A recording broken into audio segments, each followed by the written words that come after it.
Hello friends, in this video we are going to see what is Java identifier and how does Java program execute. Okay, so Java identifiers are used for identification process, and identification process I mean to identify the class name, method name, predefined class name, variable name. So Java identifiers are very important. Okay, so in this example we have created a class test and we are defining main method. Okay, and we are just putting 20 value into a and then printing the value of a. So in this way you can print value. Okay, so in this example test, this class name is identifier, so I say this test class is identifier. Okay, and we have a method, so main is the method, so this is also a identifier. Okay, and we have predefined class name which is string, so this is also a identifier. And we have args, this is a variable. Actually string args, it is a string array, it is receiving as an argument.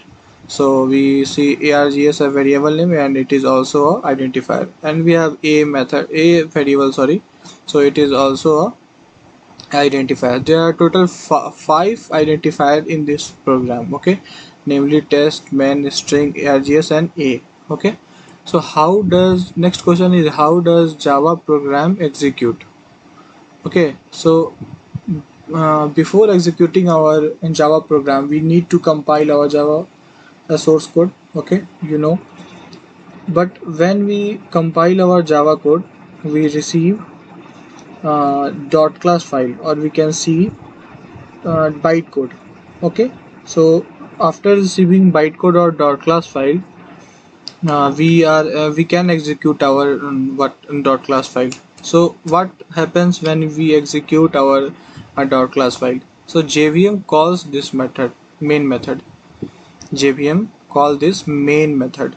Okay, that's why we are putting public as a in nature, because public in nature is very important, because if we are not writing public here it will not call. Okay, so public is important. And next keyword is static, but for now you ignore this static keyword because we will see what is static in our later videos. Okay, so and next is void. Void is a return type, simple return type. Main method is not returning anything, so we write void. Okay, and main is the method name, so it is a name. Okay, so it is a name of method. And this is a string args, it is receiving a string array as an argument.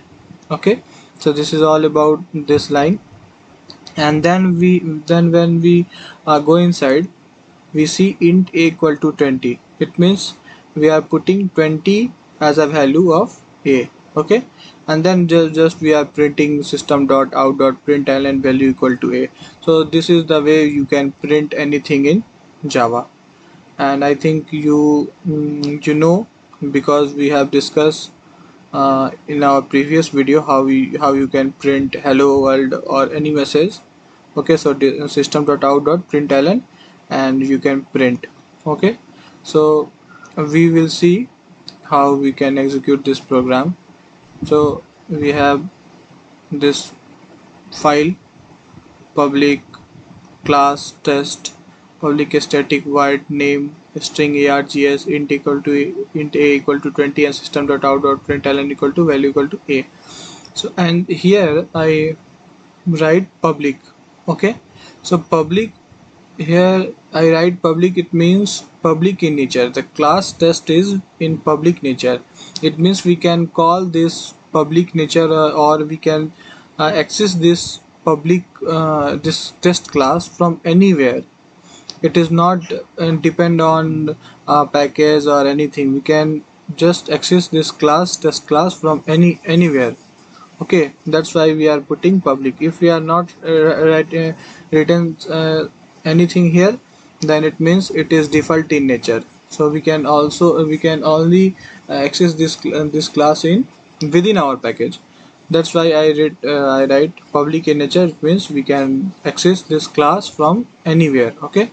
So for executing this program, first we need to save this file. Okay. So I saved. Then go to cmd command prompt, and then you have to go to your folder. So I am here Harshit, and then I have to go in my folder, and then I have to execute for I have to compile. For compiling our code, we have to write java c java c test java. Okay, just enter. You see here our class file is created. Test.class class file is created, and then if we have to execute, we write java test. So here see value equal to 20 is printed, our message is printed. So in this way you can execute your program, and I think you know what is identifier and what is this public static void main. Okay, so this is all about the Java identifier and execution of our first program. Sorry, second program it is. Okay, so we will see next data type in Java. There are lots of data type like int, float, double, many of data type in Java. We will see all of them one by one. Okay, so thank you guys for being connected.